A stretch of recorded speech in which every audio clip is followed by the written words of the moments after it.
ঘোরাফেরা করতে কারই না ভালো লাগে। আর শুক্রবার হলেই তো মন চাই একটু ঘুরে আসি, কারণ আমার হাজব্যান্ডের অফ ডে। আর ওই দিনে আমরা ঘুরতে বের হয়ে যাই, প্রায় বের হই। আর আজকে আমরা চলে এসেছি গুলিস্তানের মতিউর পার্কে। এখানে আজকে প্রথমেই এসেছি, আসার পরে তো খুব ভালো লাগছিল জায়গাটা। তো ঢুকতেই আমরা প্রথমে দেখলাম এই ড্রাগন রেলগাড়িটা, আর আমার হাজব্যান্ড আমাদের জন্য টিকিট নিয়ে আসছে, বলতেছে যে তোমরা দুইজন উঠো। তারপর আমরা দুইজনে উঠে গেলাম এই রেলগাড়িতে। আমার কাছে খুব হাসি পাচ্ছিল যে কি মনে করবে মানুষ, কিন্তু আমি একা না, আরও অনেক বড় মানুষরাও উঠেছিল। ঘুরতে বেশ ভালোই লাগছিল, অনেকদিন পরে এরকম রেলগাড়িতে উঠেছি। আর আমার হাজব্যান্ড দাঁড়িয়েছিল, আমাদেরকে হাই দিচ্ছিল দূর থেকে, ওই যে উনি দাঁড়িয়ে আছে। আর আমরা এখানে বসে বসে অনেক মজা করতেছি, হাসতেছি। আমার মেয়ে তো খুব খুশি, এই যে সবাইকে হাইও দিচ্ছে। তারপরে এখান থেকে ঘোরাঘুরি শেষ করে আমরা এখান থেকে নেমে গেলাম, নেমে একটু সামনের দিকে হেঁটে গেলাম যে আর কোথায় ঘোরা যায়। এই তো এখানে কসমেটিক্স, কলম, বেলুন, বাচ্চাদের খেলার জন্য নানা জিনিসপত্র আছে। সামনে ছিল দোলনা। এরপরে আমার হাজবেন্ড গিয়েছিল দোলনার জন্য টিকিট আনতে। আর ওইখানে ছিল ভূতের বাড়ি, এটা সাউন্ড শুনে আমার মেয়ে অনেক ভয় পাচ্ছিল।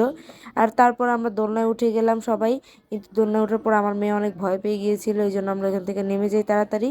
এরপরে এই জাম্পলিনের দিকে চোখটা পড়ে, আর আমার মেয়ে এইসব খুব পছন্দ করে। তা আমি বললাম যে ঠিক আছে একটু পরে উঠি, যেহেতু দোলনায় উঠে ভয় পেয়েছে। কিন্তু না, উনি আর আমাদের শান্তিই দিল না। আমরা এখানে আসলাম একটু ছবি তুলতে, ঠিক করে ছবিও তুলতে দেয় না। তারপর উনি উঠে গেল দোলনায়, দোলনায় উঠে তারপর লাফাইতেও পারতেছে না ঠিক মতো, এখানে ভয় পাইতেছে লাফাইতে। ওইদিকে বড় বড় বাচ্চা লাফালাফি করতেছে, ওদের ধাক্কার চোটে আমার মেয়ে আমার এদিকে কিনারেই এসে পড়তেছে। ও লাফালাফি করতে চাচ্ছিল, কিন্তু আসলে ওই বাচ্চাগুলি বেশি বড় ছিল, তো ওরা লাফাতে পারে বেশি, ওদের লাফানোর চোটে আমার মেয়ে পারতেছিল না, ও ছিল সবার ছোট। তো আমার হাত ধরে রাখছে, ভয় পাচ্ছিল, হাত ধরে ধরে কিনারে এসে লাফাচ্ছিল। আমি হাত ধরে রাখছি ওর, যাতে না পড়ে যায়, কারণ ছোট মানুষ পড়ে গেলে তো ব্যথা পেয়ে যাবে।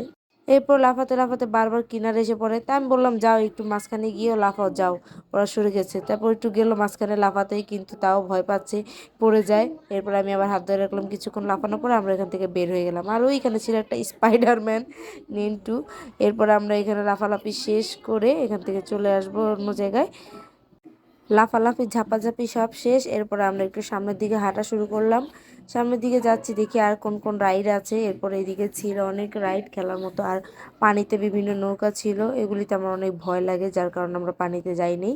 এরপর সামনে ছিল ঘোড়া, ও ওখানে ঘোড়াতে উঠতে চাচ্ছে, কিন্তু যেইটাতেই উঠে ওখানে গিয়ে ভয় পাই, এই জন্য আর কিছুতেই উঠাতে রাজি হই নাই।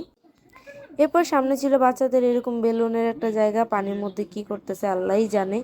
এরপর নৌকাও ছিল, ওগুলির মধ্যে উঠেই নেই আমার মেয়েকে, যদি উঠতে চেয়েছিল, কিন্তু যদি পানিতে পড়ে যায় ভয় পায় এমনিতেই বেশি। তারপর আমরা বললাম যে ঠিক আছে সামনে ওই পুকুর পাড়টাতে গিয়ে একটু বসি, দেখতে সুন্দর লাগছিল। কিন্তু গিয়ে দেখি কি অবস্থা, যে মানুষই মানুষ, বসার কোনো জায়গা নেই। তারপর একটু সামনে দিয়ে গেলাম, দেখলাম ওই যে একটুখানি খালি জায়গা আছে মনে হয় ওইদিকে, ওখানে গিয়ে বসি। তারপর তাড়াতাড়ি করে গিয়ে ওখানে বসে পড়লাম, কারণ না বসলে তো অন্য কেউ বসে পড়বে। কিছুক্ষণ বসে আর ভালো লাগতেছিল না, পরে এখান থেকে উঠে বললাম না বাসায় চলে যাই। পরে আমার বললো না বাসায় যাব না, আসো একটু ঘুরি।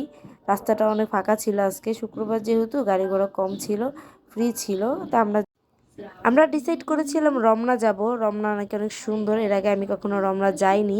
কিন্তু রমনা গিয়ে দেখি ওইখানে নাকি কোন ভিআইপি আসবে, হুন্ডা রাখা যাবে না, তো এই জন্য রমনা ক্যান্সেল করে দিলাম। অন্য উদ্দেশ্যে রওনা দিলাম। রমনা থেকে কোথায় যাওয়া যায়, চলে গেলাম একটা সুন্দর জায়গায়, প্রায় অনেক বছর পর এই জায়গাটা যাচ্ছি। বলেন তো সবাই কোথায় এসেছি?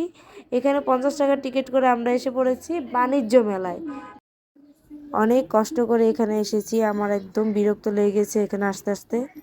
অনেক লং জার্নি করার পরে অবশেষে বাণিজ্য মেলায় আসলাম, আর প্রায় অনেক বছর পরে আসলাম। যেহেতু এত দূরে, এই কারণে আমাদের আসা হয় না। যাক, আসার পরে বেশ ভালোই লাগছিল, খুশি হয়েছিলাম, অনেক বছর পর আসলাম। আর ঢুকতে এখানে ছিল কিছু ইন্ডিয়ান স্টল। আমি কি ভালোই তো, ঢুকতেই প্রথমে ইন্ডিয়ান স্টল চোখে পড়ে গেল। এই কাশ্মীরি শালগুলি কিন্তু খুবই সুন্দর, অনেক ভালো লাগছিল এগুলি দেখতে। এরপর আমরা ভিতরের দিকে চলে গেলাম, যার কোন কোন ধরনের স্টল আছে আর কি কি স্টল বসেছে দেখার জন্য। আমার কাছে খুবই ভালো লাগছে এখানে এসে, যে জিনিস জায়গাটা যদিও অনেক দূরে তারপরেও খুব সুন্দর ছিল। এরপরে চলে আসলাম এদিকে, সামনে ছিল একটা 130 টাকা পণ্যের দোকান, মানে যাই নেবেন এখান থেকে সবই 130 টাকা করে।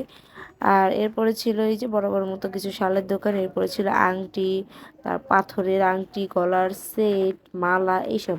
এখান থেকে আমার হাজব্যান্ড একটা আংটি দেখতে চাইলো, যে আংটি দেখি সুন্দরই লাগে, পাথরের আংটি। তো এই শালের দোকানের উল্টো পাশেই ছিল এই আংটির দোকানটা, দুবাই ও ইরানি আংটি। তো এখান থেকে আমার হাজব্যান্ড একটা আংটি দেখতে চাইলো কালো পাথরের। আংটিগুলি খুব সুন্দরই ছিল। এর মধ্যে আমার মেয়ে অনেক বিরক্ত করতেছিল, ঠিক করে দেখতেও দিচ্ছিল না। তারপর একটা দুইটা আংটি দেখেছে, ও হাতে পড়েছিল, খুব সুন্দরই লাগছিল। তো প্রাইসটা একটু বেশি, তার জন্য আর নেওয়া হয়নি। এরপর আমরা সামনের দিকে হাঁটা শুরু করলাম। সামনের দিকে এই শালের দোকানগুলি আসলে বেশি ভিতরে, এরপর বাইরের সাইডে অনেক কিছু আছে। এই শলগুলি আমার কাছে বেশ ভালো লাগছিল। এরপরে ছিল এখানে বিভিন্ন ধরনের অর্নামেন্টস। তারপরে এই যে 130 টাকার দোকান, যা নেবেন 130 টাকা, এই আর কি। আসলে এইসব জায়গায় আসলে ভরপুর টাকা নিয়ে আসলে কেনাকাটা করে মানুষ যেতে পারবে, কারণ প্রত্যেকটা জিনিসেরই অনেক দাম। এরপরে এখানে ছিল একটা জয়িতা ফাউন্ডেশন নামের একটা স্টল। এই স্টলের জিনিসগুলি খুব ভালো লাগছিল দেখতে, দেশি পণ্য মনে হয়।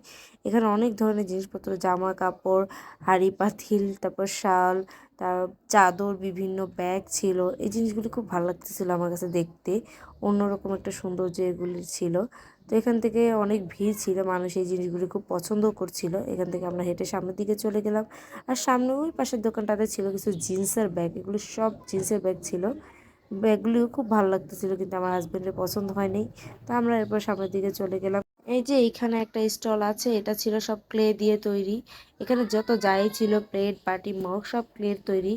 মানে একটা নতুন অন্যরকম একটা কালেকশন। এগুলি আগে কখনোই আমি আসলে দেখিনি। এরপর আমরা বাইরে থেকে চলে আসলাম। বাহির দিকে এসে দেখলাম যে আসলে না, বিশাল বড় একটা জায়গা জুড়ে এই বাণিজ্য মেলাটা বসেছে, আর দেখতেও ভালো লাগছিল। এরপর আমরা একটু সামনের দিকে হেঁটে গেলাম, আর ওদিকে ছিল একটা ওয়াটারফল। এটা দেখে আমার মেয়ে তো খুব খুশি হয়ে গিয়েছে, বারবার বলছে যে পানি থেকে নামবে। তারপর আর ওইখানে বেশিক্ষণ দাঁড়াই নেই, ওখান থেকে টেনে টুনে আমার মেয়েকে অন্যদিকে নিয়ে আসলাম। এরপর এই ক্যামের স্টলটার দিকে চোখ গেল। এই স্টলটার মধ্যে অনেক ধরনের হাঁড়ি পাতিল ছিল, আর এই যে বড় পাতিলটা, এইটা আমার দেখে আমার মায়ের কথা মনে পড়ে গিয়েছে। আমার মা এত বড় পাতিল পছন্দ করে। আর এই তো সামনে ছিল অনেকগুলি ননস্টিকের পাতিল। এরপরে ছিল রাইস কুকার, এখানে অনেক ধরনের। তারপরে ছিল এই যে পাতিল, হাঁড়ি পাতিল, রান্নার চুলা ছিল, এগুলি খুব দাম ছিল। তো এই চুলাটার দাম ছিল কত, 2050 টাকা। আর এই সিঙ্গেল চুলাটার দাম ছিল 1740। আর এই পাতিলগুলি আমার বেশ ভালো লেগেছে, খুব সুন্দর গোল গোল, আর দেখতে খুব ভালোই লাগছিল আমার কাছে। এগুলিও খুব প্রাইস ছিল 1850 টাকা, 1300 টাকা, এরকম মানুষ কিনছিল। তারপর এদিকে ছিল বড় বড় ধরনের হটপট। মানে এই জিনিসগুলি না গৃহিণীদের জন্য খুব কাজের, মানে ভালোই লাগে। যারা গৃহিণী তারা কোথাও গেলে এইসব জিনিসের প্রতি একটা চোখ পড়বে বেশি। এরপর আমরা ডায়মন্ড ওয়ার্ল্ডে ঢুকে গেলাম। যদি আমার হাজব্যান্ড এখানে ঢুকতে মানা করছিল যে না, দরকার নেই, এইসব যে প্রাইস, এগুলিতে আমাদের যাওয়াই দরকার নেই। পরে আমরা বললাম আর যাই, গিয়ে দেখেই আসি। তারপরে এখানে আসলাম, এসে আমি মিরর পিক তোলা শুরু করে দিলাম। এই তো এখানে ছিল বাংলাদেশ জেল কারা পণ্য, আর এই পণ্যগুলি খুবই সুন্দর ছিল। এখানে জিনিসগুলি কিন্তু দেশীয় জিনিসপত্র, আর এখানে কিন্তু ঢুকতেই পারছিলাম না, অনেক বেশি মানুষ ছিল। তো এখান থেকে আমরা চলে আসলাম। সামনে এসে দেখি এইখানে ছিল কম্বলের দোকান, তারপরে বালিশ, চাদর, পর্দা, এই সেই, এগুলি ভালোই লাগছিল, কম্বলগুলি অনেক ভালো ছিল। এরপরে চলে আসলাম খেলনার দোকানে, আমার মেয়ে অনেক কানাকাটি করছিল খেলনার জন্য। তো এখানে চলে আসলাম খেলনা কিনতে ওর জন্য একটা। ও বারবার একটা ছুরি কিনতে চাচ্ছিল প্লাস্টিকের। এখান থেকে চলে আসলাম আইসক্রিমের দোকানে, ইগলোর আইসক্রিম। এখানে আসলাম আইসক্রিম খেতে, আমার মেয়ে কোন খেতে চাচ্ছিল। এরপর ও কিনলো একটা কাপ আইসক্রিম। এরপর এখান থেকে এই দোকানটা খুবই সুন্দর লাগছিল আইসক্রিমের, এটা ছিল পোলারের, মানে খুব সুন্দর ডেকোরেট করা এটা, আর অনেক ভিড় ছিল। এরপরে দেখেন বাণিজ্য মেলায় চলে আসলো স্পাইডারম্যান, ব্যাটম্যান, আর সবাই বারবার ছবি তুলছিল তাদের সাথে। এই স্টোরটার যত জিনিসগুলি ছিল, প্রত্যেকটা জিনিস খুবই সুন্দর, ইউনিক এবং অন্যরকম একটা সৌন্দর্য ছিল এগুলির। আর একটু এক্সপেন্সিভ ছিল যদিও, তারপর খুব ভালো লাগছিল জিনিসগুলি, যেমন এই বেডটা, তারপর এই ডাইনিং টেবিলটা খুবই সুন্দর ছিল। তারপর এখান থেকে আমরা বেরিয়ে আসলাম, আর এখানে ছিল একদম মানে খুবই রিজনেবল প্রাইসের জিনিসপত্র। আর এরপরে ছিল অর্নামেন্টস। এরপরে এখান থেকে চলে আসলাম এই তুর্কির দোকানটার সামনে, আর এই দোকানটা আমার খুবই ভালো লেগেছে। ভালো লাগার কারণও আছে, এই দোকানের প্রত্যেকটা জিনিস খুবই সুন্দর। এই যে বাটিগুলি, এই বাটিগুলি খুবই ভালো লাগছিল, বড় বড় বাটি, ছোট বাটি, সব প্রত্যেকটা জিনিসই এত সুন্দর ডিজাইন করা, আর খুব সুন্দর। আর এখানে ছিল কিছু কার্পেট, ট্রে, অনেক ভালো লাগছিল এই জিনিসগুলি দেখে, একদম মন ভরে গিয়েছে। আর এই যে টেবিল ল্যাম্পগুলি, মানে এত সুন্দর এই জিনিসগুলি, আমার তো এখানেই থেকে যেতে ইচ্ছা করেছিল। পুরো বাণিজ্য মেলায় এই তুর্কি স্টলটাই সবচেয়ে বেস্ট ছিল। আর এখানকার সবচেয়ে সুন্দর জিনিস ছিল এখানে আংটিগুলি, তুর্কিশ আংটি। আমরা টিভিতে কুরুলুস ওসমান তো কম বেশি সবাই দেখেছি। ওইখানে ওসমান যে আংটিটা পরে থাকে না, ওই ধরনের আংটিগুলি এইখানে ছিল। আংটিটা আমার হাজবেন্ডের খুবই পছন্দ হচ্ছিল, বাট দেখতেই পারিনি, আমরা ভিডিও করতে পারিনি। ওই আংটিগুলি মানুষ খুব ভিড় করে দেখছিল। পরে আমরা এরপর সামনের দিকে এসে আমরা দেখতেছি যে তুর্কিশ কার্পেট, এগুলিও কিন্তু খুবই এক্সপেন্সিভ ছিল। এখানে সামনে এসে পড়লাম ছিল বস্ত্র ও পাট মন্ত্রণালয়, কিন্তু এখানেও খুবই ভিড় ছিল, যার কারণে এখানেও ঢুকতে পারিনি। যেহেতু অনেক রাত হয়ে গিয়েছে তাই এখানে আর স্টে করলাম না, এখন আমরা বাসার দিকে চলে যাব। আর মনে হয় না এখানে আর সহজে আসা হবে, যেহেতু অনেক দূর, আসতেও সময় যেতেও সময়, তাই আমরা বাসায় চলে যাচ্ছি। সবাইকে অনেক ধন্যবাদ, আল্লাহ হাফেজ।